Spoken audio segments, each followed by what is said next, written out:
Kerala state higher education council ഈയിടെ രണ്ട് പ്രധാനപ്പെട്ട നിർദ്ദേശങ്ങൾ മുന്നോട്ട് വയ്ക്കുകയുണ്ടായി. ഒന്നാമത്തേത് ടെന്യൂർ ട്രാക്ക് സിസ്റ്റത്തെക്കുറിച്ചാണ്. രണ്ടാമത്തേത് ഇൻസ്റ്റിറ്റ്യൂഷൻസ് ഓഫ് ഹയർ ലേണിംഗ്, അതായത് നമ്മുടെ സംസ്ഥാനത്തിലെ കോളേജുകളിലും യൂണിവേഴ്സിറ്റികളിലും ബ്ലെൻഡഡ് ലേണിംഗ് നടപ്പിലാക്കുക എന്നതാണ്. ബ്ലെൻഡഡ് ലേണിങ്ങിനെ കുറിച്ചും അതേപോലെ ടെന്യൂർ ട്രാക്ക് സിസ്റ്റത്തെക്കുറിച്ചും നമ്മുടെ കേരളത്തിലെ അക്കാഡമിയയിൽ പൊതുവെ ഒരുപാട് മിഥ്യാധാരണകളും അതേപോലെ അജ്ഞതയും നിലനിൽക്കുന്നു എന്നാണ് ഞാൻ മനസ്സിലാക്കുന്നത്.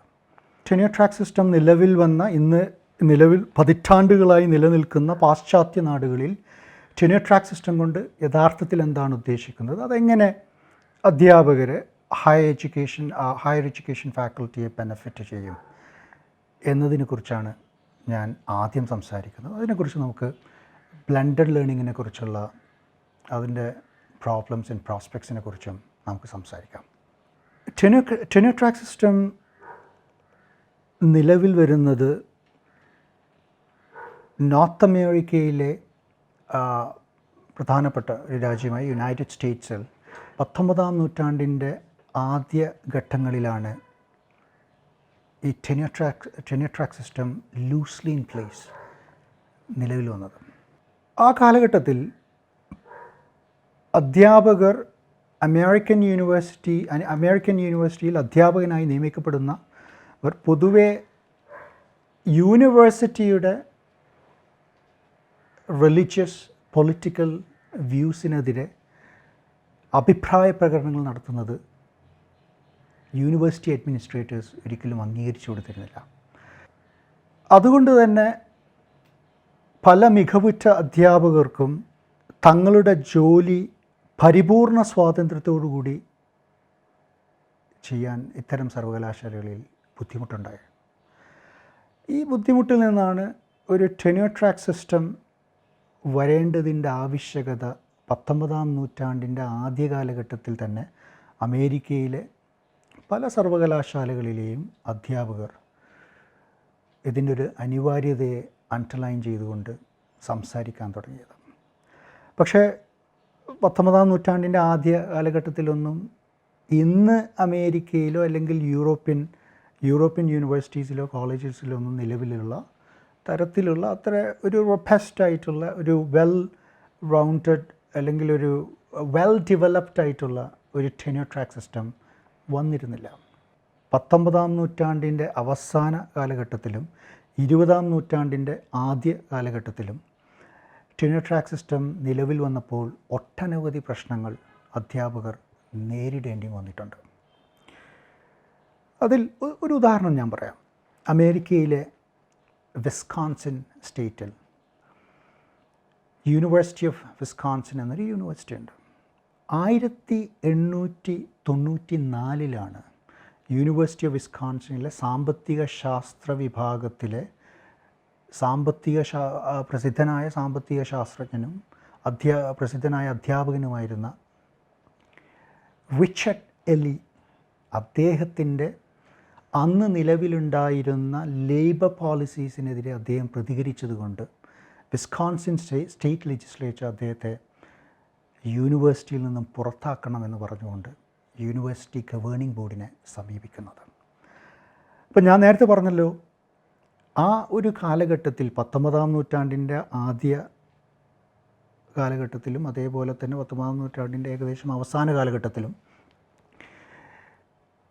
യൂണിവേഴ്സിറ്റിയുടെ പൊളിറ്റിക്കൽ റിലീജിയസ് വ്യൂസിനോട് എതിരഭിപ്രായം പറയുന്നവരെ പൊതുവെ സർവകലാശാലകൾ വെച്ചു പൊറുപ്പിക്കാറില്ല. അതുകൊണ്ട് ആയിരിക്കണം university of Wisconsin state legislature university of വിസ്കോൺസിൻ്റെ ഗവേണിംഗ് ബോഡിയോട് പ്രൊഫസർ ഡോക്ടർ റിച്ചർഡ് എലിയെ യൂണിവേഴ്സിറ്റി ഓഫ് വിസ്കോൺസിൻ്റെ സാമ്പത്തിക ശാസ്ത്ര വിഭാഗത്തിൽ നിന്ന് പുറത്താക്കണമെന്ന് ആവശ്യപ്പെട്ടത്. ആ ഒരു കാലഘട്ടത്തിലെ സാഹചര്യം വെച്ച് നോക്കുമ്പോൾ തീർച്ചയായും റിച്ചർഡ് എലിക്ക് ജോലി നഷ്ടപ്പെടേണ്ടതാണ്. കാരണം അദ്ദേഹം പ്രതികരിച്ചത് അന്നത്തെ വിസ്കോൺസിൻ സ്റ്റേറ്റിലുണ്ടായിരുന്ന ലേബർ സ്ട്രൈക്സിനെതിരെയും അതേപോലെ തന്നെ ലേബർ ബോയ്ക്കോട്ട്സിനെതിരെയായിരുന്നു പ്രതികരിച്ചത്. അത് അശേഷം വിസ്കോൺസിൻ സ്റ്റേറ്റ് ലെജിസ്ലേച്ചറിന് അനുവദിച്ചു കൊടുക്കാൻ പറ്റുന്നതായിരുന്നില്ല. കാരണം സ്റ്റേറ്റിനെയാണ് റിച്ചർഡ് എല്ലി ക്വസ്റ്റ്യൻ ചെയ്തിരിക്കുന്നത്. പക്ഷേ അതിശയകരമെന്ന് പറയട്ടെ, യൂണിവേഴ്സിറ്റി ഓഫ് വിസ്കോൺസിൻ്റെ governing body Wisconsin state legislature എന്താണോ ഡിമാൻഡ് ചെയ്തത്, റിച്ചർഡ് എല്ലിയുടെ പ്രതികരണത്തിന് മറുപടിയായി എന്താണോ ഡിമാൻഡ് ചെയ്തത്, അതിന് വഴങ്ങാതിരിക്കാനാണ് യൂണിവേഴ്സിറ്റി ഓഫ് ഗവേണിംഗ് ബോഡി തീരുമാനിച്ചത്. അങ്ങനെ റിച്ചർഡ് എല്ലി യൂണിവേഴ്സിറ്റി ഓഫ് വിസ്കോൺസിനിൽ സാമ്പത്തിക ശാസ്ത്ര പ്രൊഫസറായും വിസ്കോൺസിൻ സ്റ്റേറ്റിൽ തന്നെ സാമ്പത്തിക ശാസ്ത്രജ്ഞനായും നിലകൊണ്ടു. അതേസമയം ഇതിന് വിപരീതമായി മറ്റൊരു സ്റ്റേറ്റിൽ നടന്നത്, അമേരിക്കയിലെ തന്നെ മറ്റൊരു സ്റ്റേറ്റിൽ നടന്നത് സ്റ്റാൻഫോർഡ്, ലോകപ്രസിദ്ധമായ സ്റ്റാൻഫോർഡ് യൂണിവേഴ്സിറ്റിയിലായിരുന്നു. ലീലൻ സ്റ്റാൻഫോർഡ് എന്ന പ്രസിദ്ധനായ ഇൻഡസ്ട്രിയലിസ്റ്റും പൊളിറ്റീഷ്യനും കാലിഫോർണിയയുടെ മുൻ ഗവർണർ കൂടിയായിരുന്നു ലീലൻ സ്റ്റാൻഫോർഡ്. അദ്ദേഹത്തിൻ്റെ ബിസിനസ് പ്രാക്ടീസസിനെതിരെ, അല്ലെങ്കിൽ അദ്ദേഹം എന്താണോ റെപ്രസെൻ്റ് ചെയ്യുന്ന ബിസിനസ് പ്രാക്ടീസസ്, അതിനെതിരെ ശക്തമായി ആ കാലഘട്ടത്തിൽ പ്രതികരിച്ച സ്റ്റാൻഫോർഡ് യൂണിവേഴ്സിറ്റിയിലെ മറ്റൊരു പ്രൊഫസർ കൂടി ഉണ്ടായിരുന്നു. അദ്ദേഹത്തിൻ്റെ പേര് എഡ്വേർഡ് റോസ് എന്നായിരുന്നു. അദ്ദേഹം ആ കാലഘട്ടത്തിൽ പ്രധാനമായും പ്രതികരിച്ചത് ട്രെയിൻ മൊണോപ്പൊളീസിനെതിരെയും അതേപോലെ ഏഷ്യൻ ഇമിഗ്രൻ്റ് ലേബറിനെതിരെയുമായിരുന്നു. ഇത് രണ്ടും അന്നത്തെ സ്റ്റാൻഫോർഡ് യൂണിവേഴ്സിറ്റിയുടെ ഫൗണ്ടറായിരുന്ന ലീലൻ സ്റ്റാൻഫോർഡിൻ്റെ വിറ്റോ, അദ്ദേഹത്തിൻ്റെ ഭാര്യ ഇദ്ദേഹത്തിൻ്റെ പ്രതികരണങ്ങൾ ശ്രദ്ധിക്കാൻ ഇടവരുകയും അതിനോട് അദ്ദേഹത്തിൻ്റെ ഭാര്യ ഒട്ടും റിസപ്റ്റീവായിരുന്നില്ല, അദ്ദേഹത്തിൻ്റെ പ്രതികരണങ്ങളോട് ഒട്ടും റിസപ്റ്റീവായിരുന്നില്ല. അങ്ങനെ ഭാര്യ ആ സമയത്ത് സ്റ്റാൻഫോർഡ് യൂണിവേഴ്സിറ്റിയുടെ പ്രസിഡൻറ്റിനോട് എഡ്വേർഡ് റോസിനെ ജോലിയിൽ നിന്ന് പിരിച്ചുവിടണം എന്നാവശ്യപ്പെടുകയുണ്ടായി.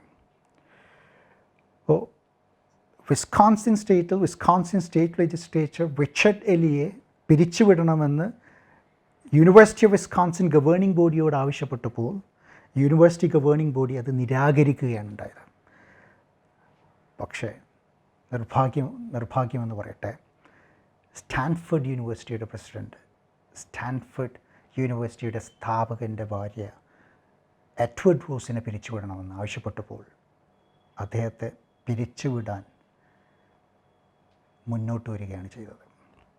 അപ്പോൾ ടെന്യൂർ ട്രാക്ക് സിസ്റ്റം നിലവിൽ വരേണ്ടതിൻ്റെ ആവശ്യകത ആ കാലഘട്ടത്തിലെ ഹയർ എഡ്യൂക്കേഷൻ ഫാക്കൽറ്റിയിൽ പൊതുവെ നിലവിലുണ്ടായിരുന്നു.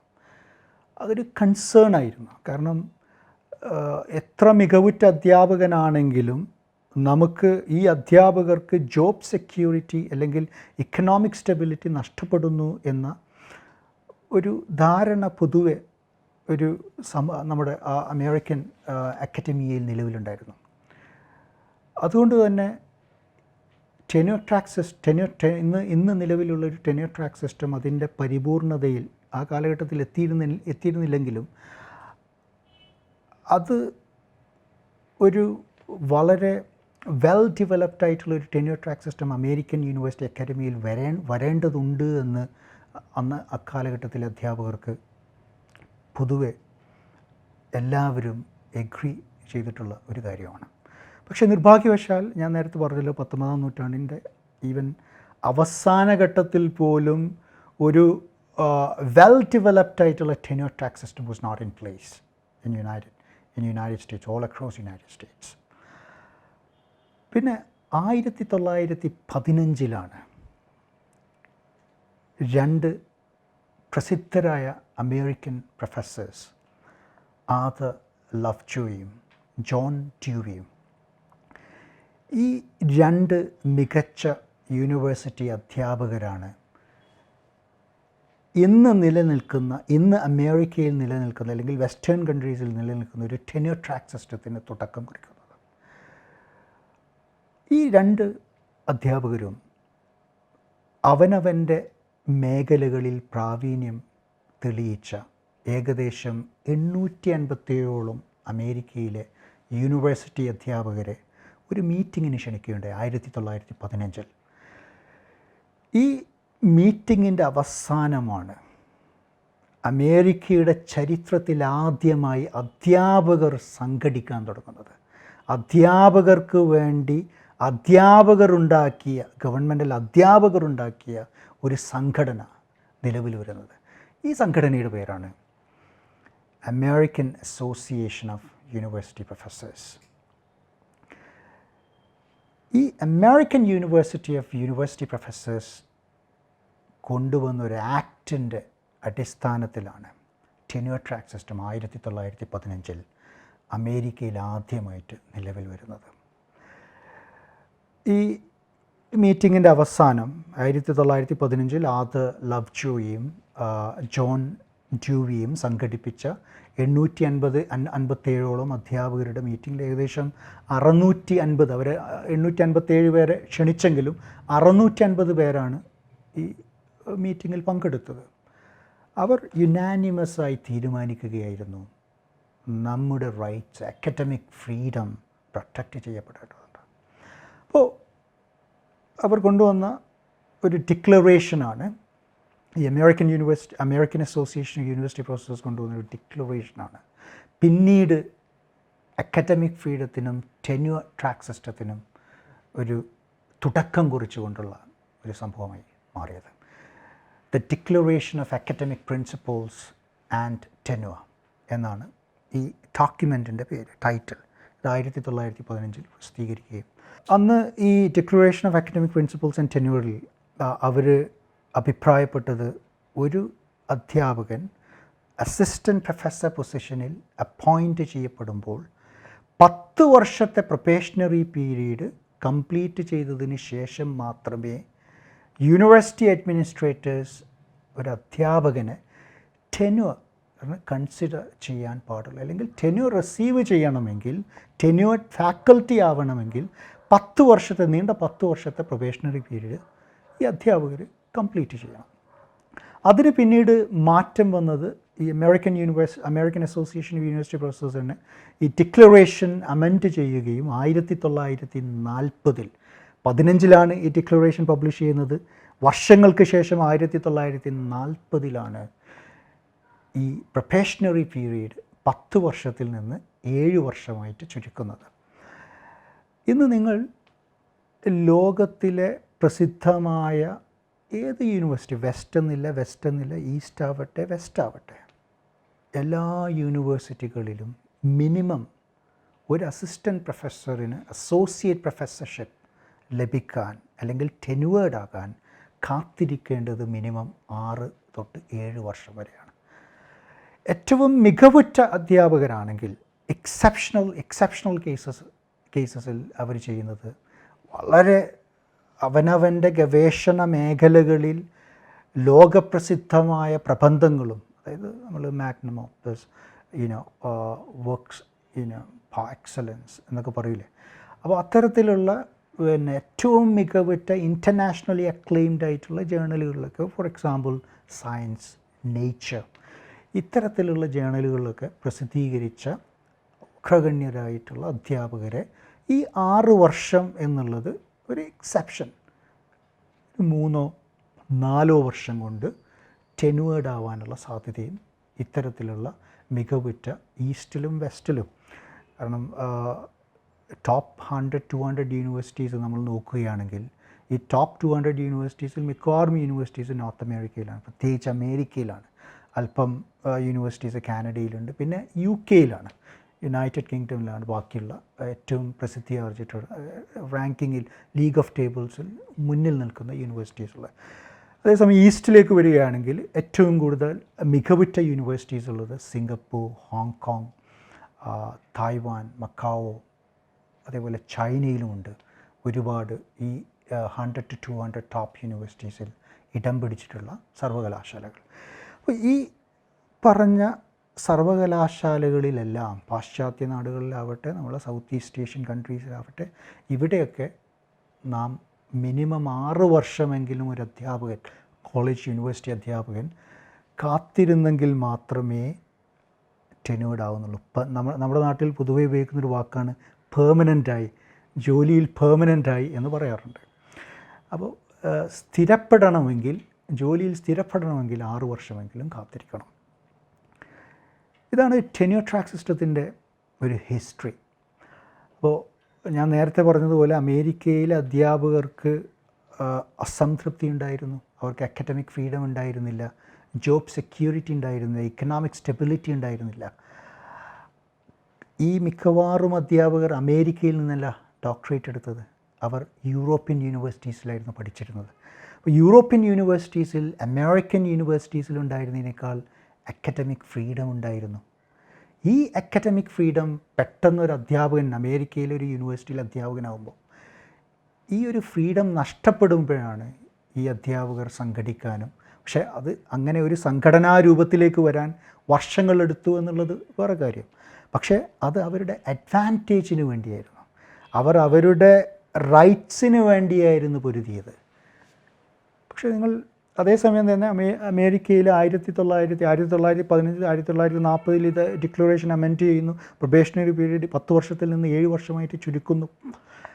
അതിനുശേഷം 50കളിലും 60കളിലും 70കളിലും 80കളിലും ഈ 2000ത്തിലും 2020ലുമൊക്കെ US സുപ്രീം കോർട്ടിൽ ഒരുപാട് കേസുകൾ, ടെന്യൂർ ട്രാക്ക് സംബന്ധമായിട്ടുള്ള ഒരുപാട് കേസുകൾ അധ്യാപകർ ഫയൽ ചെയ്തിട്ടുണ്ട്. ഈ അധ്യാപകരൊക്കെ ആരായിരുന്നു? ഇതിൽ ബഹുഭൂരിപക്ഷം അധ്യാപകരും ടെന്യൂർഡ് ആവാത്ത ഫാക്കൽറ്റി ആയിരുന്നു. 6 വർഷം കഴിഞ്ഞ് അവർ ടെന്യൂർഷിപ്പിന് അല്ലെങ്കിൽ അസോസിയേറ്റ് പ്രൊഫസർഷിപ്പിന് അപ്ലൈ ചെയ്യുകയും പ്രൊമോഷൻ അപ്ലൈ ചെയ്യുകയും യൂണിവേഴ്സിറ്റി അഡ്മിനിസ്ട്രേറ്റേഴ്സ് അവരെ എക്സ്റ്റേണൽ റിവ്യൂവിൻ്റെ അടിസ്ഥാനത്തിൽ ടെന്യൂർഡ് ആവാൻ യോഗ്യരല്ല എന്ന് വിധി എഴുതുകയും ചെയ്യുകയും അതിനെതിരെ US സുപ്രീം കോർട്ടിൽ പോയ ആളുകളുമാണ്. അപ്പോൾ ഇതിലെ ഒരു പ്രധാനപ്പെട്ട പ്രശ്നം എന്ന് പറയുന്നത്, ജോലി ലഭിക്കുന്ന എല്ലാ അധ്യാപകരും പ്രൊമോട്ട് ചെയ്യപ്പെട്ട് ടെന്യൂർഡായി പ്രൊമോഷൻ കിട്ടി അസോസിയേറ്റ് പ്രൊഫസർ ആവണമെന്നില്ല. അപ്പോൾ എനിക്ക് തന്നെ അറിയാവുന്ന ഒരുപാട് സുഹൃത്തുക്കൾ പാശ്ചാത്യ നാടുകളിലുള്ള സൗത്ത് ഈസ്റ്റ് ഏഷ്യൻ രാജ്യങ്ങളിലുള്ള ഒരുപാട് വ്യക്തികൾ അവരുടെ മേഖല എന്താണോ ആ മേഖലയിൽ ഏറ്റവും സുപ്രധാനമായിട്ടുള്ള, അതായത് ഇൻ്റർനാഷണലി റെക്കഗ്നൈസ്ഡ് ആയിട്ടുള്ള ജേണലുകളിൽ പബ്ലിഷ് ചെയ്യാത്തത് കൊണ്ട്, അപ്പോൾ പബ്ലിഷ് ചെയ്യാത്തത് കൊണ്ട് എന്ന് പറയുന്നത് 1, 2, 6 വർഷത്തെ കാലാവധിയിൽ നമുക്കൊരു അധ്യാപകന് എത്ര ജേണൽ ആർട്ടിക്കിൾസ് പബ്ലിഷ് ചെയ്യാൻ പറ്റും? കാരണം ജേണലുകളെ തന്നെ അക്കാഡമിയയിൽ പല തട്ടുകളിൽ തരംതിരിച്ച് വെക്കുന്ന ഒരു പ്രവണത കൂടിയുണ്ട്. ഇപ്പോൾ ഉദാഹരണത്തിന് ക്വാർട്ടൈൽസ് ആയിട്ട്, quartile 1, quartile 2, quartile 3, quartile 4, Q1 to Q4 journals. അപ്പോൾ Q1, Q2, Q1 ജേണൽസ് എന്ന് പറയുന്നത് അതത് മേഖലകളിൽ ഏറ്റവും റെക്കഗ്നൈസ്ഡ് ആയിട്ടുള്ള, ഏറ്റവും കൂടുതൽ അംഗീകരിക്കപ്പെട്ട ജേണലുകളാണ്. അപ്പോൾ Q1 ജേണലുകളിൽ പ്രസിദ്ധീകരിക്കുന്ന ആർട്ടിക്കിൾസ് എന്ന് പറയുന്നത് ആ മേഖലയിലെ ഏറ്റവും പ്രഗത്ഭരായിട്ടുള്ള അധ്യാപകർ അല്ലെങ്കിൽ ഗവേഷകർ പബ്ലിഷ് ചെയ്യുന്ന ജേണലുകളാണ്. അപ്പോൾ എങ്ങനെയാണ് ഒരു journal Q1, Q2, Q3, Q4 ആവുന്നത്? കാരണം ഞാനിത് പറയാനുള്ള കാരണം എന്ന് വെച്ചാൽ ടെന്യൂർ ട്രാക്ക് സിസ്റ്റത്തിൽ ഏറ്റവും പ്രധാനപ്പെട്ട ഒരു കാര്യം എന്ന് പറയുന്നത് ഗവേഷണ അഭിരുചി ഉള്ള അധ്യാപകരെ പ്രോത്സാഹിപ്പിക്കുക എന്നുള്ളതാണ്. അതായത് ഗവേഷണ അഭിരുചി മാത്രം പോരാ, അത് നമ്മുടെ you have to prove your mettle as a researcher. അപ്പോൾ അതിന് നാം നിരന്തരമായി പ്രയത്നിക്കുകയും റിസർച്ച് ഗ്രാൻസ് ലഭിക്കുകയും internal and external research grants കിട്ടിയിട്ടുണ്ടെങ്കിൽ നമുക്ക് സയൻറ്റിഫിക് ഫീൽഡ്സിൽ, science, natural sciences, physical sciences, ഈ മേഖലകളിലൊക്കെ സയൻറ്റിഫിക്കലി സൗണ്ടായിട്ടുള്ള റിസർച്ച് നമുക്ക് നടത്താൻ പറ്റും. സോഷ്യൽ സയൻസസിൽ പോലും പല രാജ്യങ്ങളിലും സോഷ്യൽ സയൻസസിൽ നൽകുന്ന റിസർച്ച് ഗ്രാൻസിൻ്റെ എമൗണ്ട് കുറവാണെങ്കിൽ പോലും നമുക്ക് സോഷ്യൽ സയൻസസിലും ഹ്യൂമാനിറ്റീസിലും ഒക്കെ റിസർച്ച് നടത്തണമെങ്കിൽ റിസർച്ച് ഗ്രാൻറ്റ് ലഭിക്കണം. അപ്പോൾ ഇത്തരം റിസർച്ച് ഗ്രാൻറ്റ് ലഭിക്കുക എന്നതുകൂടി ഈ ടെന്യൂർ ട്രാക്ക് സിസ്റ്റത്തിലൂടെ പ്രൊമോട്ട് ചെയ്യപ്പെടാൻ ആഗ്രഹിക്കുന്ന ഒരു അധ്യാപകനെ സംബന്ധിച്ചിടത്തോളം വളരെ പ്രധാനമാണ്. അപ്പോൾ റിസർച്ച് ഗ്രാൻറ്റ് വേണം. അപ്പോൾ റിസർച്ച് ഗ്രാൻറ്റ് ഉണ്ടെങ്കിലേ നമുക്ക്, അതായത് റിസർച്ച് ഫണ്ടിങ് ഉണ്ടെങ്കിലേ നമുക്കൊരു അധ്യാപകന് റിസർച്ച് അസിസ്റ്റൻസിന് ഹയർ ചെയ്യാൻ പറ്റുള്ളൂ. അതേസമയം നമുക്ക് ഡേറ്റ കളക്ട് ചെയ്യണമെങ്കിൽ ഒരു അധ്യാപകന് മാത്രം അല്ലെങ്കിൽ ഒരു ടീം ഓഫ് റിസർച്ചേഴ്സിന് മാത്രം ചെയ്യാൻ പറ്റുന്നൊരു കാര്യമല്ല. നമുക്ക് റിസർച്ച് അസോസിയേറ്റ്സിന് വേണം, റിസർച്ച് അസിസ്റ്റൻസിന് വേണം, ഡേറ്റ കളക്ട് ചെയ്യണം. പിന്നെ ഡേറ്റ കളക്ട് ചെയ്യാൻ ഒരുപാട് ചിലവുകളുണ്ട്. ആ ചിലവുകളൊക്കെ നമുക്ക് വഹിക്കണമെങ്കിൽ റിസർച്ച് മണി നമുക്ക് ലഭിച്ചേ തീരും. അപ്പോൾ റിസർച്ച് ഗ്രാൻറ്റിന് പുറമെ നമ്മുടെ മേഖലയിൽ അറിയപ്പെടുന്ന പ്രധാനപ്പെട്ട അംഗീകരിക്കപ്പെട്ട ജേണലുകളിൽ നമ്മളുടെ റിസർച്ച് നമ്മൾ പബ്ലിഷ് ചെയ്ത് വരികയും വേണം. ടെന്യൂർ ട്രാക്ക് സിസ്റ്റത്തിൽ പല സർവകലാശാലകളും വെയ്റ്റേജ്, അതായത് റിസർച്ച് ടീച്ചിങ് സർവീസ്, ഈ 3 കാറ്റഗറീസിനാണ് വെയ്റ്റേജ് നൽകുന്നത്. റിസർച്ചിനാണ് ഏറ്റവും കൂടുതൽ പ്രാധാന്യം നൽകുന്നത്. അതുകൊണ്ട് ഏറ്റവും കൂടുതൽ വെയ്റ്റേജ് റിസർച്ചിനാണ്. ചില പ്രമുഖ സർവകലാശാലകളിലൊക്കെ 50-60% വരെ വെയ്റ്റേജ് റിസർച്ചിനാണ്. 20% മാത്രമേ അധ്യാപനത്തിനും, അതായത് ടീച്ചിങ്ങിനും 20% മാത്രമേ സർവീസിനുള്ളൂ. ഇൻറ്റേർണൽ സർവീസ് ആവാം, എക്സ്റ്റേണൽ സർവീസ് ആവാം, കമ്മ്യൂണിറ്റി സർവീസ്, ഇത്തരത്തിലുള്ള സർവീസ് റിലേറ്റഡ് ആയിട്ടുള്ള ഡ്യൂട്ടീസ് ഒരു അധ്യാപകൻ എത്രത്തോളം വഹിക്കുന്നുണ്ട് എന്ന് വിലയിരുത്തുന്നത് 20% വെയിറ്റേജേ ഉള്ളൂ. ഗവേഷണ അഭിരുചിയില്ലാത്ത ഒരധ്യാപകൻ റിസർച്ച് ഗ്രാൻറ്റ് ലഭിക്കാനുള്ള, പ്രത്യേകിച്ച് ഇൻറ്റേർണൽ ഗ്രാൻറ്റ് കിട്ടുക എന്നുള്ളത് വളരെ ബുദ്ധിമുട്ടില്ലാത്ത ഒരു കാര്യമാണ്. കാരണം അത് യൂണിവേഴ്സിറ്റി തന്നെ നൽകുന്ന, അല്ലെങ്കിൽ അവനവൻ്റെ ഡിപ്പാർട്ട്മെൻറ്റ് തന്നെ നൽകുന്ന സീഡ് ഗ്രാൻറ്റ്സ് ഉണ്ട്. വളരെ ചെറിയ എമൗണ്ട് ആയിരിക്കും. അതേസമയം എക്സ്റ്റേർണൽ ഗ്രാൻറ്റ്സ് എന്ന് പറയുന്നത് കമ്പറ്റിറ്റീവ് ഗ്രാൻറ്റ്സ് ആണ്. നമ്മൾ മത്സരിക്കണം. അപ്പോൾ നമ്മുടെ മേഖലയിലുള്ള ഏറ്റവും പ്രഗത്ഭരായിട്ടുള്ള ഗവേഷകരുമായി മത്സരിച്ചിട്ട് വേണം നമുക്ക് റിസർച്ച് ഗ്രാൻറ്റ് നാം സെക്യൂർ ചെയ്യാൻ. അങ്ങനെ സെക്യൂർ ചെയ്ത് അതിൻ്റെ അടിസ്ഥാനത്തിൽ നമ്മൾ എന്താണോ കണ്ടെത്തുന്നത് അത് നമ്മുടെ മേഖലയിലെ പ്രസിദ്ധമായിട്ടുള്ള ജേണലുകളിൽ നമ്മൾ പബ്ലിഷും ചെയ്യണം. അപ്പോൾ ഗവേഷണ അഭിരുചി ഇല്ലാത്ത ഒരു അധ്യാപകൻ എങ്ങനെ ടെന്യൂർ ട്രാക്ക് സിസ്റ്റത്തിൽ സക്സസ്ഫുൾ ആവും? അതേസമയം ഗവേഷണ അഭിരുചി ഇല്ല എന്നതുകൊണ്ട് മാത്രം ഒരു അധ്യാപകനെ ടെന്യൂർ ട്രാക്ക് സിസ്റ്റത്തിൽ നിന്ന് നമ്മൾ പുറന്തള്ളുന്നത്, ടെന്യൂർ കൊടുക്കാതിരിക്കുന്നത് അനീതിയാവും. നമ്മൾ എന്താ ചെയ്യുന്നത്? പല സർവകലാശാലകളും പാശ്ചാത്യ നാടുകളിലും സൗത്ത് ഈസ്റ്റ് ഏഷ്യൻ കൺട്രീസിലെ സർവകലാശാലകൾ ചെയ്യുന്നത് റിസർച്ച് ട്രാക്കും ടീച്ചിങ് ട്രാക്കുമായിട്ട് അധ്യാപകരെ റിസർച്ച് ട്രാക്ക് എന്ന കാറ്റഗറിയിലും ടീച്ചിങ് ട്രാക്ക് എന്ന കാറ്റഗറിയിലും ഉൾപ്പെടുത്തിയിട്ടുണ്ട്. ചില അധ്യാപകർ ടീച്ചിങ്ങിൽ വളരെ മികവുറ്റ കഴിവുള്ള, അസാധ്യമായ ടീച്ചേഴ്സ് പാ എക്സലൻസ് എന്ന് പറയില്ലേ, അതേപോലെ അസാധ്യമായ ടീച്ചിങ് കഴിവുള്ള അധ്യാപകരായിരിക്കും. പക്ഷേ അവരുടെ വീക്ക്നെസ് എന്ന് പറയുന്നത് റിസർച്ച് ആയിരിക്കും. അപ്പോൾ അത്തരം അധ്യാപകരും ടെന്യൂർ ട്രാക്ക് സിസ്റ്റത്തിൻ്റെ ഭാഗമായി പ്രൊമോട്ട് ചെയ്യപ്പെടണ്ടേ? അപ്പോൾ ചില സർവകലാശാലകൾ ചെയ്യുന്നത് ടീച്ചിങ് ട്രാക്കിന് അത്തരമുള്ള അധ്യാപകർക്ക് ഇത്തരം നമ്മൾ ടെന്യൂർ ട്രാക്ക് സിസ്റ്റത്തിൻ്റെ ഭാഗമായിട്ട് ടെന്യൂറിന് അപ്ലൈ ചെയ്യുന്ന സമയത്ത് നമുക്ക് ഇൻഡിക്കേറ്റ് ചെയ്യാം, അല്ലെങ്കിൽ നമ്മൾ അസിസ്റ്റൻറ്റ് പ്രൊഫസറായിട്ട് നമ്മൾ ആദ്യം അപ്പോയിൻറ്റ് ചെയ്യുമ്പോൾ നമുക്ക് ഇൻഡിക്കേറ്റ് ചെയ്യാം നമ്മുടെ യൂണിവേഴ്സിറ്റി അഡ്മിനിസ്ട്രേറ്റേഴ്സുമായിട്ട് ചർച്ച ചെയ്തുകൊണ്ട് ഞാൻ ടെന്യൂർഡ് ആകുന്നതിന് വേണ്ടി ഇതിന് മുന്നോടിയായിട്ട് എൻ്റെ അപ്പോയിൻമെൻറ്റിൻ്റെ ഭാഗമായിട്ട് ഞാൻ ടീച്ചിങ് ട്രാക്കാണോ റിസർച്ച് ട്രാക്കാണോ ചൂസ് ചെയ്യുന്നത് എന്ന്. അപ്പോൾ അവർ നെഗ്ലക്റ്റ് ചെയ്യപ്പെടുന്നില്ല. അവരോട് നാം യൂണിവേഴ്സിറ്റി അഡ്മിനിസ്ട്രേറ്റേഴ്സ് യാതൊരു വിധത്തിലുള്ള അനീതിയും ഭാവിയിൽ ടെന്യൂർ ട്രാക്ക് സിസ്റ്റത്തിൻ്റെ ഭാഗമായിട്ട് കാണിക്കാനുള്ള സാധ്യതയില്ല. കാരണം അവരുടെ മേഖല ടീച്ചിങ് ആണ്, അതിനുള്ള വെയിറ്റേജാണ് 50-60% റിസർച്ചിന് 60% ഉള്ളതുപോലെ വെയിറ്റേജ് ഉണ്ടാകുന്നത്. അപ്പോൾ ടെന്യൂർ ട്രാക്ക് സിസ്റ്റത്തിൽ ഒരു അധ്യാപകൻ ടെന്യൂർഡ് ആവാൻ ഈ 3 മേഖലകളിൽ ഒരു എക്സ്റ്റേണൽ ഇവാലുവേഷൻ നടക്കും. അപ്പോൾ നമ്മൾ അധ്യാപകർ എന്താ ചെയ്യുന്നത്? പൊതുവെ അധ്യാപകരോട് ആവശ്യപ്പെടാറ് ഇത്തരം ടെന്യൂറിന് നമ്മൾ അപ്ലൈ ചെയ്യുന്ന സമയത്ത് ആ ആപ്ലിക്കേഷനിൽ നമ്മുടെ മേഖലയിൽ അറിയപ്പെടുന്ന അഞ്ചോ പത്തോ അധ്യാപകരുടെ, ലോകപ്രസിദ്ധരായിട്ടുള്ള അധ്യാപകരുടെ പേര്, റെഫറീസിനെ നമ്മൾ നോമിനേറ്റ് ചെയ്യണം.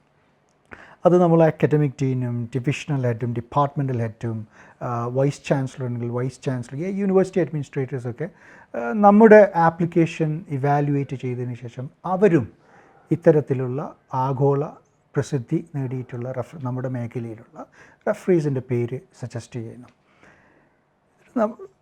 ഇത് ഒരു എക്സ്റ്റേണൽ റിവ്യൂയുടെ ഭാഗമായിട്ടാണ് ഒരു അധ്യാപകൻ ടെന്യൂർഡ് ആവുന്നത്.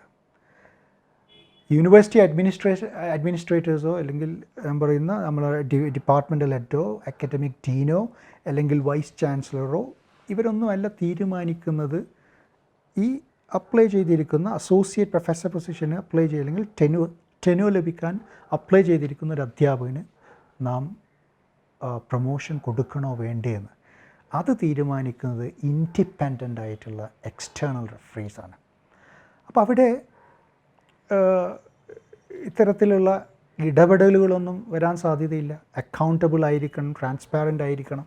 കാരണം ഇത് ഇത്തരം എക്സ്റ്റേണൽ റിവ്യൂസിൻ്റെ റിവ്യൂ അവർ എഴുതുന്ന റെക്കമെൻഡേഷൻ ലെറ്റേഴ്സ് അവൈലബിൾ ആയിരിക്കും. അപ്പോൾ നമുക്ക് മനസ്സിലാക്കാൻ പറ്റും, ഈ അക്കാഡമിക് പ്രൊമോഷൻസ് കമ്മിറ്റിക്ക് മനസ്സിലാക്കാൻ പറ്റും ഇദ്ദേഹത്തെ പ്രൊമോട്ട് അല്ലെങ്കിൽ ഈ അധ്യാപികയെ പ്രൊമോട്ട് ചെയ്യാൻ യോഗ്യതയുണ്ടോ ഇല്ലേ എന്ന്. ഇത്തരത്തിലാണ് പാശ്ചാത്യ നാടുകളിലെ വെസ്റ്റേൺ കൺട്രീസിലും സൗത്ത് ഈസ്റ്റ് ഏഷ്യൻ രാജ്യങ്ങളിലുള്ള പ്രധാനപ്പെട്ട സർവകലാശാലകൾ ടെന്യൂർ ട്രാക്ക് സിസ്റ്റം നടപ്പിലാക്കുന്നത്. അല്ലെങ്കിൽ ഒരു അധ്യാപിക ടെന്യൂർഡ് ഫാക്കൽറ്റി ആയിട്ട് ഹയർ എഡ്യൂക്കേഷൻ ഇൻസ്റ്റിറ്റ്യൂഷൻസിൽ അസോസിയേറ്റ് പ്രൊഫസറായിട്ട് മാറുന്നത്. ഇതേ സിസ്റ്റം തന്നെയാണ് ഇപ്പോൾ വിദേശ സർവകലാശാലകൾ തുടർന്നു വരുന്ന ഇതേ സിസ്റ്റം തന്നെയാണോ ഇപ്പം നമ്മുടെ ഇവിടെ നടപ്പിലാക്കാൻ തീരുമാനിച്ചിരിക്കുന്നത്? നമ്മൾ കേരളത്തിൽ, പ്രത്യേകിച്ച് ഇന്ത്യയിൽ, ഇതിൻ്റെ ഒരു ഡ്രാഫ്റ്റോ മാനദണ്ഡങ്ങളൊന്നും ഇതുവരെ പുറത്തു വന്നിട്ടില്ല. അവർ അത് ഡ്രാഫ്റ്റ് ചെയ്യുന്നുണ്ടാവാം. നാം തീർച്ചയായിട്ടും ഫോളോ ചെയ്യേണ്ടത് ഇത്തരം മോഡലുകളാണ്. ഈസ്റ്റിലും വെസ്റ്റിലുമുള്ള സക്സസ്ഫുൾ ആയിട്ടുള്ള മോഡലുകളാണ്. ഇതിന് ടെന്യൂർ ട്രാക്ക് സിസ്റ്റത്തിന് പൊതുവെ ആളുകൾ പറയുന്നൊരു പ്രധാനപ്പെട്ട ഒരു വിമർശനമെന്ന് പറയുന്നത്, കാരണം റിസർച്ചിനുള്ള വെയിറ്റേജ് കൂടുതലായതുകൊണ്ട് പൊതുവെ അക്കാഡമിയയിൽ ഒരു നട്ടോറിയസ് സ്ലോഗനുണ്ട്, പബ്ലിഷ് ഓർ പെരിഷ്. അപ്പോൾ ഞാൻ നേരത്തെ പറഞ്ഞതുപോലെ ഗവേഷണ അഭിരുചി ഇല്ലാത്ത അധ്യാപകർക്ക് പ്രൊമോഷൻ കിട്ടാനുള്ള സാധ്യത മങ്ങുന്നു. അപ്പോൾ അതിന് ബദലായിട്ടാണ് പല സർവകലാശാലകളും ടീച്ചിങ് ട്രാക്ക് കൂടി ഈ ടെന്യൂർ ട്രാക്ക് സിസ്റ്റത്തിൽ ഉൾപ്പെടുത്തിയിട്ടുള്ളത്. അപ്പോൾ നാം തീർച്ചയായിട്ടും നടപ്പിലാക്കേണ്ടത് ഇത്തരം സക്സസ്ഫുൾ ആയിട്ടുള്ള മോഡലുകളാണ്. കാരണം ഈ മോഡലുകൾ ജനറലൈസ് ചെയ്യപ്പെടാവുന്ന മോഡലുകളാണ്. അല്ലാതെ ഒരു കൾച്ചർ സ്പെസിഫിക് ആയിട്ടുള്ളൊരു ടെന്യൂർ ട്രാക്ക് സിസ്റ്റം നടപ്പിലാക്കേണ്ട ആവശ്യമില്ല. അപ്പോൾ ചില ആളുകൾ സംശയം ഉന്നയിച്ചേക്കാം, ഇതൊക്കെ മെരിറ്റോക്രസി അല്ലേ പ്രൊമോട്ട് ചെയ്യുന്നത് എന്ന്. മികവുറ്റ അധ്യാപകരാണ് മികവുറ്റ വിദ്യാർത്ഥികളെ വാർത്തെടുക്കുന്നതിന് സഹായിക്കുന്നത്. അപ്പോൾ അതിൽ നമ്മളൊരു കോംപ്രമൈസിന് ശ്രമിക്കരുത് എന്നാണ് എൻ്റെ വ്യക്തിപരമായ അഭിപ്രായം. അപ്പോൾ പൊതുവെ ആളുകൾ ചോദിക്കാം, താഴെ തട്ടിലുള്ള ആളുകളെ ഈ ഒരു ടെന്യൂർ ട്രാക്ക് സിസ്റ്റത്തിൻ്റെ ഭാഗമായിട്ട് അവർ ഡബിൾ ഡിസഡ്വാൻറ്റേജ് അവർക്ക് ഉണ്ടാവുന്നില്ലേ? കാരണം ഒന്നാമത് നമ്മൾ കേരളത്തിലെ സർവകലാശാലകളിലോ അല്ലെങ്കിൽ കോളേജുകളിലാണെങ്കിൽ PSC നടത്തുന്ന ടെസ്റ്റും ഇൻ്റർവ്യൂവും കഴിഞ്ഞിട്ടാണ് ഒരു വ്യക്തി അധ്യാപകനോ അധ്യാപികയായിട്ട് മാറുന്നത്. യൂണിവേഴ്സിറ്റി ആണെങ്കിൽ യൂണിവേഴ്സിറ്റി നേരിട്ട് നടക്കുന്ന ടെസ്റ്റോ ഇൻ്റർവ്യൂ ഇത്തരത്തിലുള്ള കാര്യങ്ങളുടെ അടിസ്ഥാനത്തിലാണ് യൂണിവേഴ്സിറ്റീസിലും കേരളത്തിൽ യൂണിവേഴ്സിറ്റി അധ്യാപകരെ നിയമിക്കുന്നത്. അപ്പോൾ ഇതെല്ലാം കഴിഞ്ഞ് അവരെ നിയമിച്ച് കഴിഞ്ഞതിന് ശേഷം ഈ ഒരു ടെന്യൂർ മിക്കവാറും എൻ്റെ അഭിപ്രായത്തിൽ ഇനി ടെന്യൂർ ട്രാക്ക് സിസ്റ്റം നിലവിൽ വരുന്നുണ്ടെങ്കിൽ ആ ഒരു രീതിയിൽ തന്നെ ആവുമോ Kerala state higher education council അധ്യാപകരെ കോളേജിലെയും യൂണിവേഴ്സിറ്റികളിലെയും അധ്യാപകരെ നിയമിക്കുക എന്നത് എനിക്ക് ഇപ്പോൾ പൂർണ്ണ ബോധ്യമില്ല. കാരണം അതിനെക്കുറിച്ചുള്ള പൂർണ്ണമായിട്ടുള്ള മാനദണ്ഡങ്ങളോ അതിൻ്റെ പോളിസി ഡ്രാഫ്റ്റോ ഒന്നും ഇപ്പോൾ അവൈലബിൾ അല്ല, ഓൺലൈൻ വെബ്സൈറ്റുകളിലൊന്നും അവൈലബിൾ അല്ല. ഈ കൾച്ചറൽ ഡിഫറൻസ് ഇല്ലാതെ തന്നെ ജനറലൈസ് ചെയ്യാൻ പറ്റുന്ന മോഡലാണ് എന്ന് പറയുമ്പോഴും ഇന്ത്യൻ സാഹചര്യം ഭയങ്കര ഡിഫറെൻ്റ് ആണ്. ഇവിടെ റിസർവേഷൻ കൃത്യമായിട്ട് നിലനിൽക്കുന്ന, അതിന്റെ വളരെയധികം ആവശ്യമുള്ള ഒരു സംഗതി, ഒരു കൾച്ചറൽ സിറ്റുവേഷൻ ആണ് നമ്മുടെ ഇന്ത്യൻ കേരള സാഹചര്യം എന്ന് പറയുന്നത്. ഇപ്പോൾ അധ്യാപകരുടെ, യൂണിവേഴ്സിറ്റി അധ്യാപകരുടെ ഒരു ഡാറ്റ എടുത്ത് നോക്കിക്കഴിഞ്ഞാൽ സർക്കാർ ഉദ്യോഗസ്ഥരുടെയും പോലൊക്കെ തന്നെ അതിലെത്തിപ്പെടുന്ന, ഉയർന്ന തലത്തിൽ എത്തിപ്പെടുന്ന ഈ ദളിതരായിട്ടുള്ള ആളുകളുടെ അല്ലെങ്കിൽ മൈനോറിറ്റി വിഭാഗത്തിൽപ്പെടുന്ന ആളുകളുടെ എണ്ണം വളരെ കുറവാണ്. അത് സ്കൂൾ അധ്യാപകരുടെ ഇടയിലെ കണക്കിൽ എടുത്തു നോക്കിയാൽ SC/ST വിഭാഗത്തിൽ നിന്നുള്ള സ്കൂൾ അധ്യാപകരുടെ എണ്ണം പോലും നോമിന് വളരെ ചെറിയ ശതമാനം. അപ്പോൾ ആ ഒരു റിയാലിറ്റി നിലനിൽക്കുന്ന സമയത്ത് ആ മോഡൽ അതുപോലെ തന്നെ അഡാപ്റ്റ് ചെയ്യുമ്പോൾ വേറെ തരത്തിലുള്ള ഇഷ്യൂസ് ഉണ്ടാവില്ലേ? അതെ, ഇത്തരത്തിലുള്ള സാഹചര്യത്തിൽ നമുക്ക് ചെയ്യാൻ പറ്റുന്നത് ഒരു സപ്പോർട്ട് മോഡൽ ടു ടെന്യൂർ, ഒരു സപ്പോർട്ട് മോഡൽ നമ്മൾ യൂണിവേഴ്സിറ്റി അഡ്മിനിസ്ട്രേറ്റേഴ്സ് ഡെവലപ്പ് ചെയ്യുക എന്നുള്ളതാണ്. അപ്പോൾ ഈ സപ്പോർട്ട് സിസ്റ്റം, ഒരു സപ്പോർട്ട് മെക്കാനിസം ഈ ദുർബല വിഭാഗങ്ങളിൽ നിന്നുള്ള സമൂഹത്തിൻ്റെ താഴെത്തട്ടിലുള്ള വിദ്യാർത്ഥികൾ അധ്യാപകരായി, കോളേജ് യൂണിവേഴ്സിറ്റി അധ്യാപകരായി അപ്ലൈ ചെയ്യുമ്പോൾ, ഇനി അപ്ലൈ ചെയ്ത് അവർ ഈ ടെസ്റ്റ് പാസ്സാകുന്നു, ഇൻ്റർവ്യൂ പാസ്സാകുന്നു, PSC ടെസ്റ്റും ഇൻ്റർവ്യൂവും പാസ്സായി അവർ നിയമിക്കപ്പെടുന്നു. നിയമിക്കപ്പെട്ടതിന് ശേഷവും നമുക്കിപ്പോഴും അറിയില്ല നിയമിക്കപ്പെട്ടതിന് ശേഷമാണോ ഈ ടെന്യൂർ ട്രാക്ക് സിസ്റ്റം വരുന്നത്, അല്ലെങ്കിൽ ടെന്യൂർ ട്രാക്ക് സിസ്റ്റത്തിലേക്ക് നേരിട്ട് അധ്യാപകരെ റിക്രൂട്ട് ചെയ്യുകയാണോ എന്നതിനെ സംബന്ധിച്ചൊരു വ്യക്തത ഇപ്പോൾ നിലവിലില്ല. മിക്കവാറും ഇത് പഴയതുപോലെ തന്നെ PSC കോളേജുകളിലാണെങ്കിൽ PSC ടെസ്റ്റ് നടത്തുന്നു, ഇൻ്റർവ്യൂ ചെയ്യുന്നു, കാൻഡിഡേറ്റ്സിനെ റാങ്ക് ചെയ്യുന്നു, reservation SC/ST reservation, OBC reservation ഇതൊക്കെ ഉണ്ടാവാം. അതേപോലെ തന്നെ യൂണിവേഴ്സിറ്റിയിലും അവർ നടത്തുന്ന ടെസ്റ്റ് ഇൻ്റർവ്യൂയുടെ അടിസ്ഥാനത്തിൽ ഇന്ന് നിലവിലുള്ള റിസർവേഷൻസിൻ്റെ അടിസ്ഥാനത്തിലായിരിക്കും നിയമനം മിക്കവാറും നടക്കാനുള്ള സാധ്യത. എന്നിട്ടവർ ടെന്യൂർ ട്രാക്ക് സിസ്റ്റത്തിലേക്ക് വരികയാണെങ്കിൽ ഇത്തരത്തിലുള്ള ദുർബല വിഭാഗങ്ങളിൽ നിന്ന് വരുന്ന അധ്യാപകരെ സഹായിക്കുന്നതിന് വേണ്ടി ഒരു മെൻറ്ററിങ് സിസ്റ്റം അല്ലെങ്കിൽ ഒരു സപ്പോർട്ട് മെക്കാനിസം നമുക്ക് യൂണിവേഴ്സിറ്റീസിലും കോളേജിലും അനിവാര്യമായി തീരും. എങ്കിൽ മാത്രമേ പ്രധാനമായിട്ടും ചെയ്യേണ്ടത് ആ മേഖലയിലുള്ള ഡിപ്പാർട്ട്മെൻറ്റിലുള്ള ഒരു മികവുറ്റ സീനിയറായിട്ടുള്ള പ്രൊഫസറോ അസോസിയേറ്റ് പ്രൊഫസറോ ഓൾറെഡി ആയിട്ടുള്ള ഒരു അധ്യാപകൻ്റെ കീഴിൽ മെൻറ്റർഷിപ്പ് കൊടുക്കുക, അവരെ മെൻറ്റർ ചെയ്ത് റിസർച്ചിലും ടീച്ചിങ്ങിലും സർവീസിലുമൊക്കെ വേണ്ട സഹായങ്ങൾ ചെയ്ത് അവരെ പൂർണ്ണമായി ഒരു കപ്പാസിറ്റി ബിൽഡിംഗ് പ്രോസസ്സാണ്, അവരെ കപ്പാസിറ്റി ബിൽഡ് ചെയ്യുക എന്നുള്ളതാണ്. പിന്നെ നമുക്ക് ചെയ്യേണ്ട സിസ്റ്റം ലെവലിലുള്ള സിസ്റ്റമിക് ചേഞ്ചസ് വേണം. അത് വളരെ ആ ഗ്രാസ് റൂട്ട് ലെവൽ, ആ ബിഗിനിങ്, അതായത് എന്ന് ഇവർ KG തൊട്ട് തന്നെ K-12 സെക്ടറിൽ നിന്ന് തന്നെ നമ്മൾ തുടങ്ങേണ്ടി വരും. അത്തരത്തിലുള്ള മെക്കാനിസംസും പോളിസീസൊക്കെ നമ്മുടെ സംസ്ഥാനത്ത് നിലവിലുണ്ട്. അപ്പം അവർക്ക് തീർച്ചയായിട്ടും മുന്നോട്ട് വരാനുള്ള സാധ്യതയുണ്ട്. ഇപ്പം നമുക്ക് ഒരുപാട് ഉദാഹരണങ്ങളുണ്ട്. ഇപ്പം കോഴിക്കോട് അസിസ്റ്റൻറ്റ് കളക്ടറായിട്ട് നിയമിക്കപ്പെട്ട കുട്ടി വയനാട്ടിൽ നിന്ന് IAS കിട്ടി വന്നതാണ്. അപ്പോൾ അവർക്കൊക്കെ ഷെഡ്യൂൾഡ് കാസ്റ്റ് ആൻഡ് SC/ST ഡെവലപ്മെൻറ്റിൻ്റെ ഭാഗമായിട്ട് സർക്കാരിൻ്റെ വിവിധ വകുപ്പുകളിൽ നിന്ന് പല തരത്തിലുള്ള സഹായങ്ങളും ട്രെയിനിങ്ങും കാര്യങ്ങളും അതിനുള്ള സാമ്പത്തിക സഹായങ്ങളൊക്കെ ലഭിച്ചിരുന്നു. അവരത് ഉപയോഗപ്പെടുത്തി. അപ്പോൾ അത്തരത്തിലുള്ള വളരെ അക്കാഡമിക്കലി റെസീലിയൻ്റ് ആയിട്ടുള്ള വിദ്യാർത്ഥികളുമുണ്ട്. അങ്ങനെ അക്കാഡമിക്കലി റെസീലിയൻ്റ് അല്ലാത്ത വിദ്യാർത്ഥികൾക്ക് ഇത്തരം റിസർവേഷൻ്റെ ഭാഗമായി അവർ ഒരു ടെന്യൂർ ട്രാക്ക് സിസ്റ്റത്തിൻ്റെ ഭാഗമാവുമ്പോൾ അവരുടെ ജീവിതം സ്ട്രെസ്ഫുൾ ആവാതിരിക്കാൻ, അവർ സക്സസ്ഫുൾ ആവാൻ, അക്കാഡമിയിൽ സക്സസ്ഫുൾ ആവാൻ നമുക്കൊരു സപ്പോർട്ട് മെക്കാനിസം തീർച്ചയായിട്ടും നാം കൊണ്ടുവരേണ്ടതുണ്ട്. അത് ഇഫക്റ്റീവാണോ എന്ന് ഉറപ്പുവരുത്തേണ്ടതുണ്ട്. അതിൻ്റെ സസ്റ്റൈനബിലിറ്റി നാം ഉറപ്പുവരുത്തേണ്ടതുണ്ട്.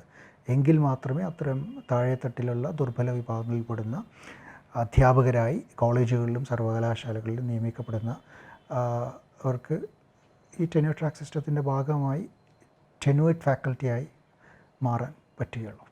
പിന്നെ വാർത്തകളനുസരിച്ച് എക്സാക്റ്റ് അതേ മോഡലാണോ എന്ന് സംശയമുണ്ട്. കാരണം 5 വർഷത്തെ ആണ് ഇതിനകത്ത് പറയുന്നത്. പ്രൊബേഷൻ പറയുന്നത് 5 വർഷമാണ്. ഇപ്പൊ നിലവിൽ സർവകലാശാലകളിലെ പെർമനന്റ് ഇതാവാൻ വേണ്ടി എങ്ങനെയാണ് അത് രണ്ടും തമ്മിൽ വ്യത്യാസപ്പെടുന്നത്? നിലവിലുള്ള പോളിസി ടെന്യൂർ ട്രാക്ക് സിസ്റ്റത്തിൻ്റെ ഒരു റെപ്പസ്നെസ് അല്ലെങ്കിൽ ഒരു ഓൾ റൗണ്ട്നെസ് ഈ നിലവിലുള്ള സിസ്റ്റത്തിനില്ല. കാരണം പ്രൊബേഷണറി പീരീഡ് 5 വർഷം എന്ന് പറയുന്നു. അപ്പം ഇവരെവിടെയാണ്, ഞാൻ പറഞ്ഞല്ലോ, നേരത്തെ പറഞ്ഞല്ലോ, ഗവേഷണമാണ് ഈ ടെന്യൂർ ട്രാക്ക് സിസ്റ്റത്തിൽ പ്രധാനപ്പെട്ട, റിസർച്ചിനാണ് ഏറ്റവും കൂടുതൽ പ്രാധാന്യം നൽകിയിരിക്കുന്നത്.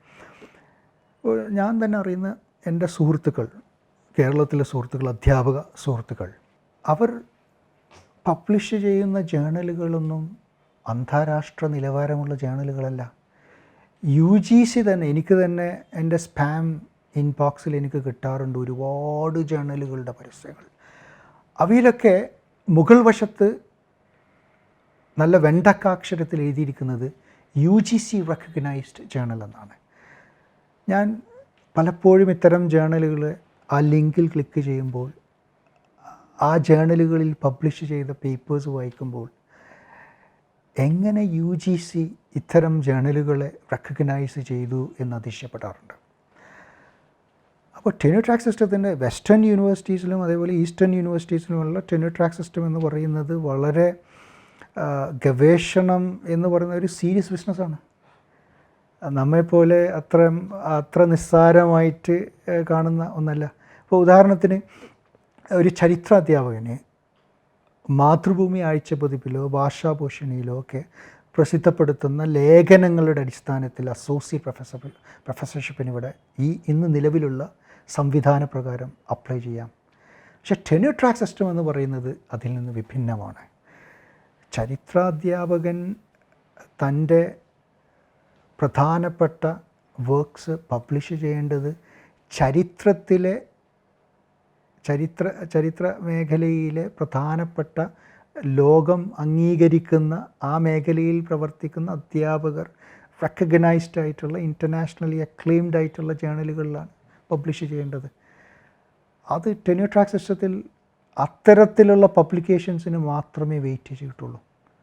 പോയിൻറ്റ് സിസ്റ്റം ഉണ്ടെങ്കിൽ ഇപ്പോൾ 60% ഒരു അധ്യാപകൻ ഒരു അസിസ്റ്റൻറ്റ് പ്രൊഫസർ അസോസിയേറ്റ് പ്രൊഫസർ ആവണമെങ്കിൽ തൻ്റെ മേഖലയിലെ സുപ്രധാന Q1 Q2 ജേണലുകളിൽ 6 പേപ്പേഴ്സെങ്കിലും പബ്ലിഷ് ചെയ്തിരിക്കണം എന്ന് നിഷ്കർഷിക്കുന്നുണ്ടെങ്കിൽ നാം പബ്ലിഷ് ചെയ്യേണ്ടത് അത്തരം ആഗോള അന്താരാഷ്ട്ര നിലവാരമുള്ള ജേണലുകളിലായിരിക്കണം.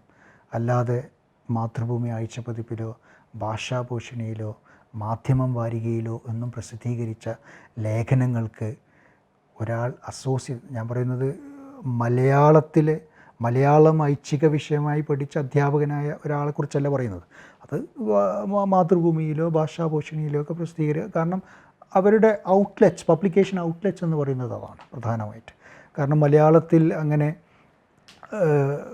പ്രസിദ്ധമായിട്ടുള്ള ഇൻ്റർനാഷണലി അക്ലെയിംഡ് വേറെ ജേണൽസ് ഒന്നുമില്ല. അപ്പോൾ ലോക്കൽ ജേണൽസിലെ അവർക്ക്, അല്ലെങ്കിൽ ലോക്കൽ പീരിയോഡിക്കൽസിലെ അവർക്ക് പബ്ലിഷ് ചെയ്യാൻ പറ്റുകയുള്ളൂ.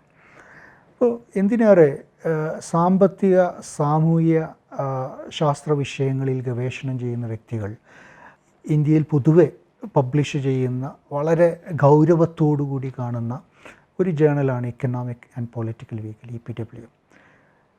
എൻ്റെ തന്നെ ഒരുപാട് സുഹൃത്തുക്കൾ സാമ്പത്തിക ശാസ്ത്രത്തിൽ സ്പെഷ്യലൈസ് ചെയ്യുകയും ഡോക്ടറേറ്റ് നേടുകയും അധ്യാപകരായി പ്രസിദ്ധ സാമ്പത്തിക ശാസ്ത്ര ഇൻസ്റ്റിറ്റ്യൂട്ടുകളിൽ ജോലി ചെയ്യുന്നവരും EPWയിൽ ഒരു ആർട്ടിക്കിൾ പബ്ലിഷ് ചെയ്യുക എന്നത് വലിയ കാര്യമായിട്ട് എടുക്കുന്ന ആളുകളാണ്. പക്ഷേ EPW Q2 ജേണലാണ്, Q1 ജേണലല്ല. അപ്പോൾ നമ്മൾ കാണേണ്ടത് ഈ വെസ്റ്റേൺ മോഡൽ എന്ന് പറയുന്നത് EPW വെസ്റ്റേൺ യൂണിവേഴ്സിറ്റീസൊക്കെ സബ്സ്ക്രൈബ് ചെയ്യുന്നതാണ്. വളരെ വില കൽപ്പിക്കുന്ന ഒരു ജേണൽ തന്നെയാണ്. ഞാൻ കുറച്ച് കാണിക്കുന്നില്ല. ഞാനും പബ്ലിഷ് ചെയ്തിട്ടുണ്ട്. ഇക്കണോമിക് ആൻഡ് പൊളിറ്റിക്കൽ വീക്കിലിയിൽ 2-3 പേപ്പേഴ്സ് പബ്ലിഷ് ചെയ്തിട്ടുണ്ട്. പക്ഷേ വെസ്റ്റേൺ യൂണിവേഴ്സിറ്റീസിലേക്ക് മാറിയപ്പോഴാണ് ഞാൻ മനസ്സിലാക്കുന്നത് നമ്മൾ EPWയിലോ ഹിന്ദുവിലോ ഒന്നും എഴുതിയിട്ട് ടെന്യൂർ ലഭിക്കാനുള്ള ഒരു സാധ്യതയുമില്ല. നമ്മൾ എഴുതേണ്ടത് നമ്മളുടെ മേഖലയിലെ പ്രസിദ്ധരായിട്ടുള്ള ഗവേഷകർ പബ്ലിഷ് ചെയ്യുന്ന ജേണലുകളിൽ, അതായത് അന്താരാഷ്ട്ര നിലവാരമുള്ള ജേണലുകളിൽ പബ്ലിഷ് ചെയ്തിട്ടുണ്ടെങ്കിലേ ടെന്യൂർഡ് ആവാനുള്ള സാധ്യതയുള്ളൂ. അല്ലെങ്കിൽ ആ ടെന്യൂർ എന്ന സ്വപ്നം ഒരു സ്വപ്നമായിട്ട് അവശേഷിക്കും അത്തരം സാഹചര്യങ്ങളിൽ. പക്ഷേ ഇവിടുത്തെ സർവകലാശാലകളുടെ സിസ്റ്റമാണല്ലോ ഇത് നടപ്പിലാക്കുന്നത്. അപ്പോൾ അവർ ലിസ്റ്റ് ചെയ്യുന്ന ജേണൽസും ആയിരിക്കും. അപ്പോൾ അതിന്റെ മാനദണ്ഡം എന്ത്? ആ മാനദണ്ഡം പോലും തീരുമാനിക്കുന്നത് ഇവിടുത്തെ സിസ്റ്റം തന്നെയായിരിക്കുമല്ലോ. ഒരു ഇന്റർനാഷണലി അക്ലൈംഡ് ആയിട്ടുള്ള ഒരു ജേണൽ എന്ന് ഉറപ്പായിട്ട് ആ ലിസ്റ്റിൽ പോലും ഉണ്ടാവാനുള്ള സാധ്യത കുറവല്ലേ? നമ്മൾ ഓസ്ട്രേലിയയിലും UK-യിലൊക്കെ സർവകലാശാലകൾ നോക്കുകയാണെങ്കിൽ ഓസ്ട്രേലിയൻ റിസർച്ച് കൗൺസിൽ വളരെ വർഷങ്ങൾക്ക് മുമ്പ് ഒരു സ്റ്റാർ സിസ്റ്റം, ജേണലുകളെ 1 സ്റ്റാർ 2 സ്റ്റാർ 3 സ്റ്റാർ അങ്ങനെ സ്റ്റാർ സിസ്റ്റത്തിൻ്റെ അടിസ്ഥാനത്തിൽ കാറ്റഗറൈസ് ചെയ്യുകയുണ്ടായി. ഒരുപാട് അധ്യാപകർ ഓസ്ട്രേലിയൻ റിസർച്ച് കൗൺസിലിൻ്റെ തീരുമാനത്തോട് വിയോജിപ്പ് പ്രകടിപ്പിക്കുകയും പിന്നീട് വർഷങ്ങൾക്ക് ശേഷം അവരത് സ്ക്രാപ്പ് ചെയ്യുകയും ചെയ്തു. ഇന്ന് നിലവിലില്ല. എങ്കിൽ പോലും പല സർവകലാശാലകളും ഓസ്ട്രേലിയൻ റിസർച്ച് കൗൺസിൽ എന്താണോ നിർദ്ദേശിച്ചത്, അല്ലെങ്കിൽ അവരുടെ ആ സ്റ്റാർ സിസ്റ്റത്തിൻ്റെ അടിസ്ഥാനത്തിൽ ഇന്നും ജേണലുകളെ റാങ്ക് ചെയ്യുകയും കാറ്റഗറൈസ് ചെയ്യുകയും അത് അവരുടെ അധ്യാപകരെ, അതത് യൂണിവേഴ്സിറ്റിയിൽ അവരുടെ അധ്യാപകരെ ടെന്യൂർ ട്രാക്ക് സിസ്റ്റത്തിൻ്റെ ഭാഗമായിട്ട് പ്രൊമോട്ട് ചെയ്യാൻ വേണ്ടിയിട്ട് ഉപയോഗപ്പെടുത്തുകയും ചെയ്തിട്ടാണ്. അതേപോലെ തന്നെ UK-യിലും യുണൈറ്റഡ് കിങ്ഡം അവരും ഒരു സ്റ്റാർ സിസ്റ്റം, അതായത് ജേണൽസിനെ റാങ്ക് ചെയ്യുന്ന ഒരു സിസ്റ്റം, അവരുടേതായ തനതായ കൾച്ചറലി സ്പെസിഫിക് ഒരു സിസ്റ്റം അവരും കൊണ്ടുവന്നിട്ടുണ്ട്. പക്ഷേ ഈ ജേണലുകൾ, ഈ റാങ്കിങ് ബോഡീസൊക്കെ, ഈ UK-യിലെ റിസർച്ച് കൗൺസിലാവട്ടെ, ഓസ്ട്രേലിയയിലെ റിസർച്ച് കൗൺസിലാവട്ടെ, ഇവരൊക്കെ ലിസ്റ്റ് ചെയ്ത ജേണലുകൾ എന്ന് പറയുന്നത് അതത് മേഖലകളിൽ ലിസ്റ്റ് ചെയ്ത എല്ലാ ജേണലുകളും അന്താരാഷ്ട്ര നിലവാരമുള്ള ജേണലുകളാണ്. അപ്പോൾ ഇന്ത്യയിൽ, പ്രത്യേകിച്ച് വിശേഷിച്ച് കേരളത്തിൽ, നാം ടെന്യൂർ ട്രാക്ക് സിസ്റ്റം നടപ്പിലാക്കുമ്പോഴും ഇത്തരത്തിലുള്ള മികവുറ്റ ലോക പ്രസിദ്ധിയാർജിച്ച ജേണലുകളിൽ പബ്ലിഷ് ചെയ്യാൻ നമ്മുടെ അധ്യാപകരെ നാം തീർച്ചയായിട്ടും എൻകറേജ് ചെയ്യേണ്ടത്, പ്രേരിപ്പിക്കേണ്ടതുണ്ട്. പ്രധാനപ്പെട്ട ഒരു കാരണം, ഇന്ത്യയിലെ ഒരു സർവകലാശാല പോലും ഇന്നേ വരെ വേൾഡ് യൂണിവേഴ്സിറ്റി റാങ്കിങ്സിൽ ടോപ്പ് 100-ലോ ടോപ്പ് 200-ലോ വന്നിട്ടില്ല. നാം ഏറെ സംസാരിക്കുന്ന, വാതോരാതെ സംസാരിക്കുന്ന IIT-കളും IIM-കളും ഇന്ത്യൻ ഇൻസ്റ്റിറ്റ്യൂട്ട് ഓഫ് സയൻസും ഇന്ത്യൻ സ്റ്റാറ്റിസ്റ്റിക്കൽ ഇൻസ്റ്റിറ്റ്യൂട്ട്, ഇങ്ങനെ ലോകത്തിൻ്റെ മുമ്പിൽ ഇന്ത്യക്ക് കാണിച്ചു കൊടുക്കാൻ പറ്റുന്ന ഹൈ ക്വാളിറ്റി എന്ന് നാം അവകാശപ്പെടുന്ന ഇത്തരം സ്ഥാപനങ്ങളിൽ പോലും നാമമാത്രമായിട്ടുള്ള വളരെ ഒരു ചെറിയ ശതമാനം അധ്യാപകർ മാത്രമേ ലോകപ്രസിദ്ധിയാർജിച്ച ജേണലുകളിൽ അവരുടെ ഗവേഷണ പ്രബന്ധങ്ങൾ പ്രസിദ്ധീകരിക്കും. അവർ പ്രസിദ്ധീകരിക്കുന്നില്ല എന്നല്ല, അത് പ്രസിദ്ധീകരിക്കപ്പെടുന്നില്ല എന്നുള്ളതാണ് വാസ്തവം. വളരെ ഒരു ചെറിയ ശതമാനം മാത്രം ഇത്തരം നിങ്ങൾ ഇത്തരം ജേണലുകളുടെ എഡിറ്റോറിയൽ ബോർഡ്സ് ഒന്ന് പരിശോധിച്ച് നോക്കൂ. എഡിറ്റോറിയൽ ബോർഡ് മെമ്പേഴ്സ് ആരൊക്കെയാണ്? ഇന്ത്യൻ സർവകലാശാലകളിൽ നിന്നുള്ള 1-2% മാക്സിമം 2%, ഞാൻ പറയും 2%-ത്തിൽ താഴെ മാത്രമേ ഇന്ത്യൻ സർവകലാശാലകളിലെ അല്ലെങ്കിൽ കോളേജുകളിലെ അധ്യാപകർ ഇത്തരത്തിലുള്ള അന്താരാഷ്ട്ര നിലവാരമുള്ള ജേണലുകളുടെ എഡിറ്റോറിയൽ ബോർഡ് മെമ്പേഴ്സായിട്ടോ അല്ലെങ്കിൽ കോ എഡിറ്റേഴ്സായിട്ടോ അസോസിയേറ്റ് എഡിറ്റേഴ്സായിട്ടോ അസിസ്റ്റൻ്റ് എഡിറ്റേഴ്സായിട്ടോ അല്ലെങ്കിൽ ഈവൻ ചീഫ് എഡിറ്ററായിട്ട് പോലും ജോലി ചെയ്യുന്നുള്ളൂ. അതിൻ്റെ അർത്ഥം എന്താണ്? നമ്മുടെ ഗവേഷകർ, നമ്മുടെ അധ്യാപകർ ഇൻ്റർനാഷണലി റെക്കഗ്നൈസ്ഡ് അല്ല എന്നാണ്. ഞാൻ പറയുന്നത് എല്ലാ അധ്യാപകരും ഇൻ്റർനാഷണലി റെക്കഗ്നൈസ്ഡ് അല്ല എന്നല്ല.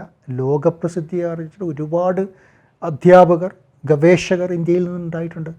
പക്ഷേ ആ ഒരു ചെറിയ ശതമാനത്തിൽ നിന്ന് മാറി ഒരു മഹാഭൂരിപക്ഷമായി ഇത്തരം വിവിധ മേഖലകളിൽ നമുക്ക് ഇത്തരത്തിലുള്ള അന്താരാഷ്ട്ര നിലവാരത്തിലുള്ള ഗവേഷണം നടത്തുന്ന അവരുടെ പ്രബന്ധങ്ങൾ അത്തരത്തിലുള്ള അന്താരാഷ്ട്ര നിലവാരമുള്ള ജേണലുകളിൽ പബ്ലിഷ് ചെയ്യുന്ന അധ്യാപകരെ വാർത്തെടുക്കേണ്ടതുണ്ട്. ആ വാർത്തെടുക്കുന്നതിൻ്റെ ഒന്നാമത്തെ പടിയാണ് tenure track system.